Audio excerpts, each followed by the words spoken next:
ഓരോ ദിവസത്തെ പുലരിയും നമുക്ക് കൊണ്ടുവരുന്നത് ഒരുപാട് പുതിയ ഐഡിയാസും പുതിയ പ്രതീക്ഷകളുമാണ്. പക്ഷേ നമ്മൾ പലരും നമ്മളുടെ മടി കൊണ്ടും നമ്മളിലുള്ള നെഗറ്റീവ് തിങ്കിങ് കൊണ്ടും ഓവർ തിങ്കിങ് കൊണ്ടും കാര്യങ്ങളൊന്നും പ്രോപ്പറായിട്ട് ചെയ്യാൻ സാധിക്കാതെ നമ്മളുടെ ഐഡിയാസിനെല്ലാം കൊന്നുകളയാം.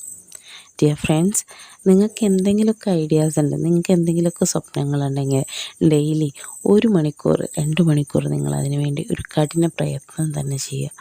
നമ്മുടെ ജീവിതത്തിൽ ഓരോ ദിവസവും നമ്മൾ ഇമ്പ്രൂവ്മെൻറ്റ് കൊണ്ടുവരികയാണെങ്കിൽ നമ്മുടെ വർഷം അവസാനിക്കുമ്പോൾ നമുക്കുണ്ടാകുന്ന മാറ്റം എന്ന് പറയുന്നത് വളരെ വലുതാണ്. നമ്മളെ കളിയാക്കാനും കുറ്റപ്പെടുത്താനും കുറവുകൾ പറയാനും ഒരുപാട് പേരുണ്ടാവും. ചുറ്റുമുള്ളവരെല്ലാവരെയും നോക്കി നിന്നാൽ നമ്മൾ നമ്മുടെ ലക്ഷ്യത്തിലെത്തില്ല. നമ്മൾ നമ്മുടെ ലക്ഷ്യം മാത്രം കാണുക.